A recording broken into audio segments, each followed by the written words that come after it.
Ça faisait longtemps que je n'avais pas pratiqué et utilisé le chinois, donc il était un peu rouillé. Mais je devais tourner autour de A2. Ça revenait très vite, j'avais du mal à parler, mais ça revenait vite. Ouais. Donc la méthode s'appuie principalement sur l'utilisation du livre Apprendre le chinois contemporain de l'Université de Taïwan, nationale de Taïwan.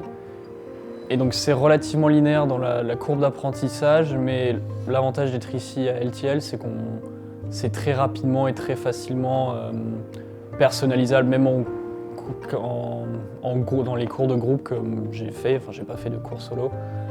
On peut très rapidement en fait discuter avec les autres, trouver des méthodes qui vont à tout le monde et c'est très customisable. Ouais. Taipei, c'est une ville vraiment très chouette. C'est grand, mais on peut très facilement s'y balader. Il y a beaucoup de quartiers différents, donc on a l'impression d'explorer, de chaque fois rencontrer de nouvelles choses. Pour ce qui est de parler chinois dans la ville, c'est très facile. Le niveau d'anglais des locaux, soit ils parlent très bien, soit ils parlent très peu, et donc c'est en fait presque plus pratique de parler en chinois. L'envers de la pièce, c'est qu'il y a aussi beaucoup de dialectes qui sont difficilement compréhensibles et enfin, quand on sort du mandarin scolaire, en fait, on se trouve très rapidement dans d'autres dialectes. Et ça devient difficile aussi, parce que du coup, en fait, on ne sait pas exactement avec qui on parle.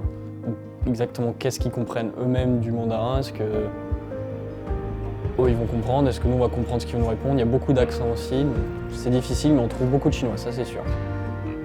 Alors, pour intégrer des événements et trouver des choses à faire, alors l'école propose déjà beaucoup.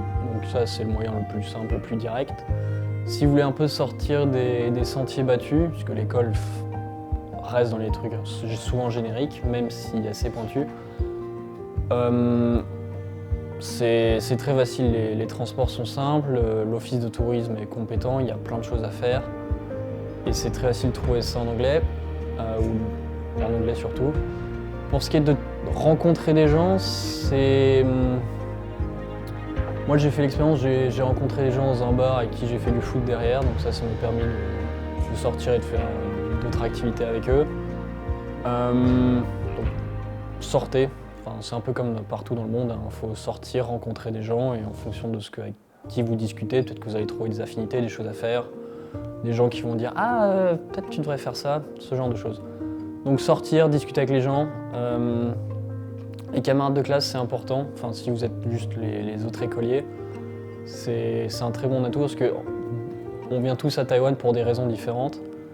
Et certains veulent aller visiter ce genre de choses, d'autres veulent faire du surf, d'autres de la rando, d'autres des musées. Donc rien que tout ça, on découvre beaucoup d'activités, beaucoup de choses à faire, et justement avec des groupes de personnes différents.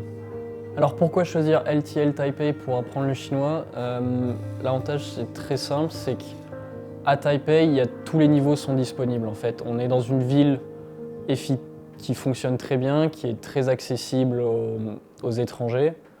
Mais d'un même côté, on peut très rapidement basculer dans de l'immersion très forte, dans du chinois intensif.